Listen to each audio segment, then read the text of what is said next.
नमस्कार दोस्तों, welcome to सरकार स्टडी बेस्ड एजुकेशन। चलिए इस क्लास में हम बात करने वाले हैं जीआईएस की। जीआईएस का फुल फॉर्म होता है जियोग्राफिक इंफॉर्मेशन सिस्टम। हम पढ़ रहे हैं आईटी टेंस और इसके अंतर्गत हमारे बहुत सारे टॉपिक अभी कंप्लीट हो चुके हैं। तो जीआईएस को जानने से पहले सबसे पहले मैं आपको गूगल में ले जाता हूँ। गूगल मतलब यहाँ पर हम जो है गूगल क्रोम में चलते हैं और यहाँ देखिए आपको जो है गूगल मैप दिखाई दे रहा है।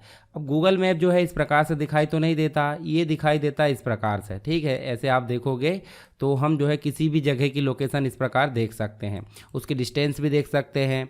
किसी व्यक्ति की लोकेशन देखना जीपीएस का प्रयोग करके इसमें लोकेशन भी हम देख सकते हैं। जैसे यहाँ अगर बात करें तो हमको जो है हमारा मध्य प्रदेश और मध्य प्रदेश के अंतर्गत हम देखेंगे तो हमारा ये देखिए हमारा छिंदवाड़ा यहाँ पे अभी दिखाई दे रहा है।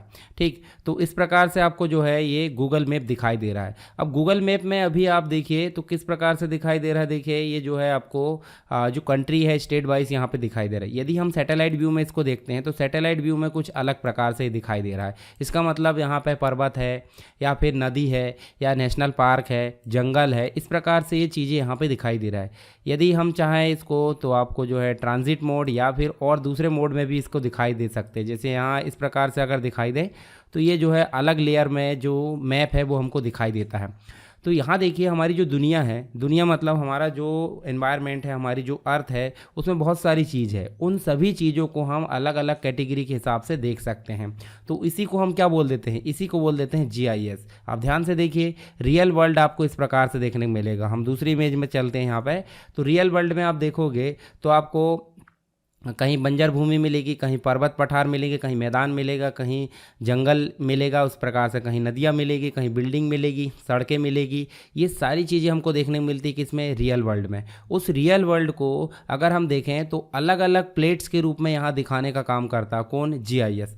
तो जीआईएस जो है एक प्रकार से एक मॉडल है जिसके बारे में हम अभी विस्तार से जानने वाले हैं। इसका फुल फॉर्म होता है जियोग्राफिक इंफॉर्मेशन सिस्टम। चलिए इतना तो आप समझ गए होंगे कि जो रियल वर्ल्ड है, रियल वर्ल्ड को अलग अलग कैटेगरी के हिसाब से दिखाना यहाँ पे क्या कहलाएगा, जीआईएस।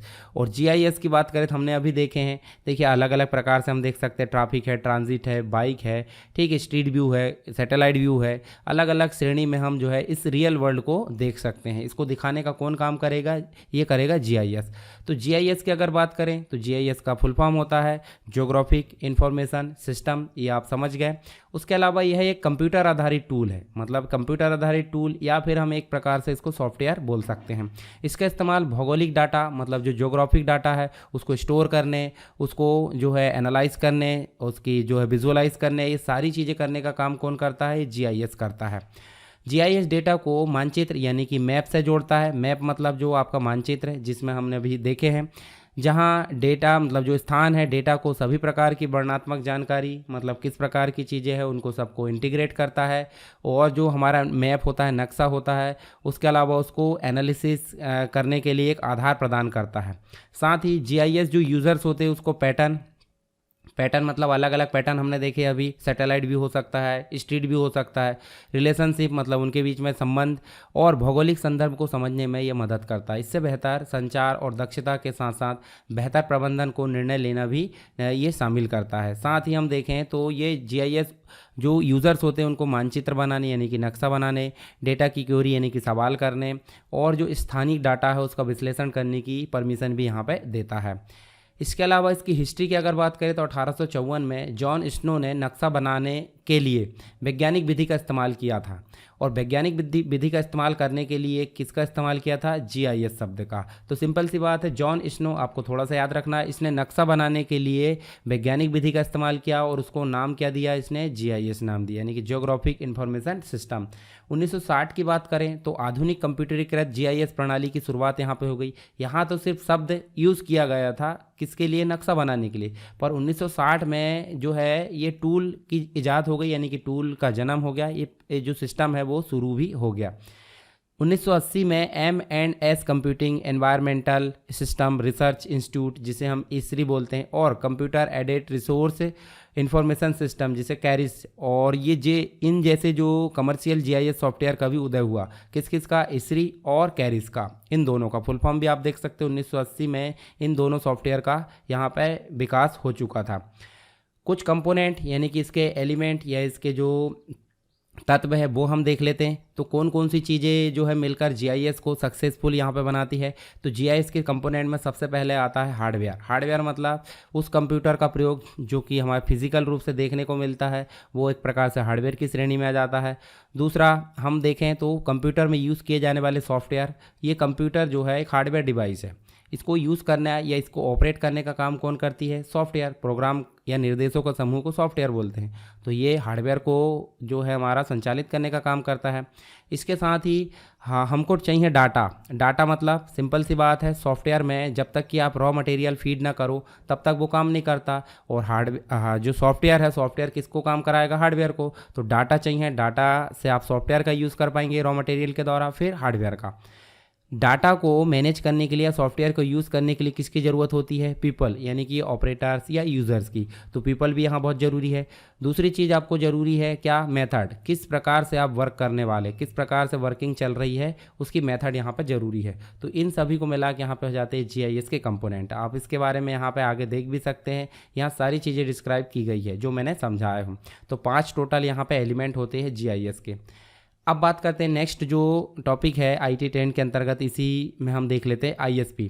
तो ISP सभी लोग यूज़ करते हैं। ISP का फुल फॉर्म क्या होता है, ISP का फुल फॉर्म होता है इंटरनेट सर्विस प्रोवाइडर। क्या होता है, सर्विस प्रोवाइडर मतलब इंटरनेट की सेवा प्रदाता कंपनी, इंटरनेट की सर्विस प्रदान करने वाली कंपनी को हम बोल देते हैं ISP। जैसे अभी की बात करें तो अभी बहुत सारी कंपनी जिसके द्वारा हमको इंटरनेट प्रोवाइड होता है, साथ ही कॉल की सुविधा भी हमको मिलती है। तो यहाँ पे जो है एक प्रकार से मोबाइल कंपनी को हम ISP नहीं बोल सकते, परंतु हर एक इंटरनेट प्रोवाइड कंपनी को, हर एक इंटरनेट सेवा प्रदाता कंपनी को हम ISP बोल सकते हैं। ISP इंटरनेट की सर्विस के साथ साथ बहुत सारी सर्विसेज भी प्रोवाइड करती है, तो उनको भी हम आगे देख लेंगे।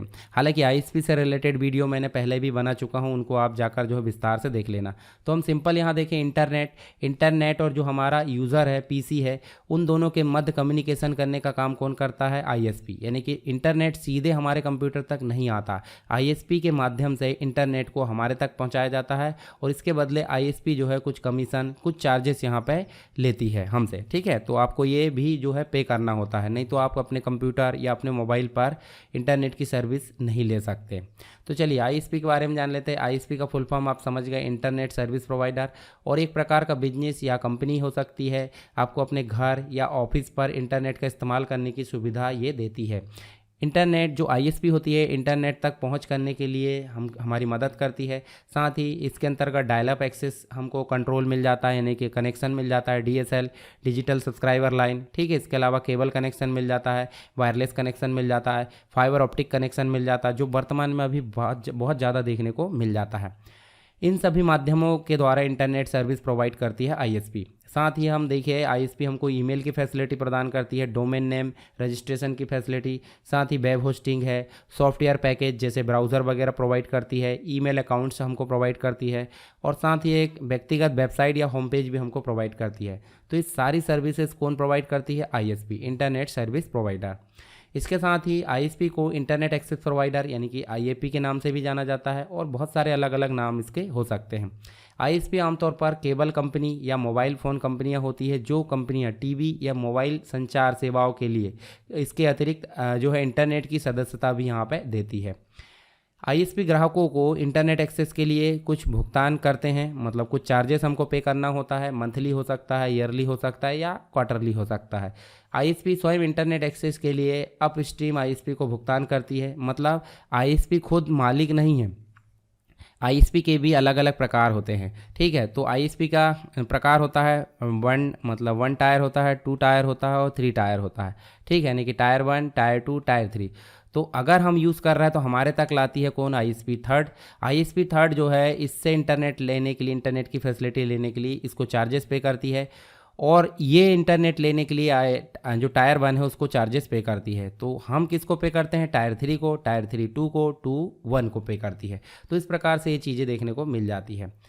ISP हर जगह उपलब्ध नहीं होती, ग्रामीण क्षेत्रों में इंटरनेट सर्विस प्रोवाइडर जैसी कंपनी बड़ी मुश्किल से मिल जाती है, ठीक है। हमको जो है मोबाइल से इसकी फैसिलिटी उपयोग करना होता है। आज के समय में कई सारे इंटरनेट सर्विस प्रोवाइडर है, जैसे हम देखें तो अलग अलग कंपनी हमको इंटरनेट की फैसिलिटी यहाँ पे देती है।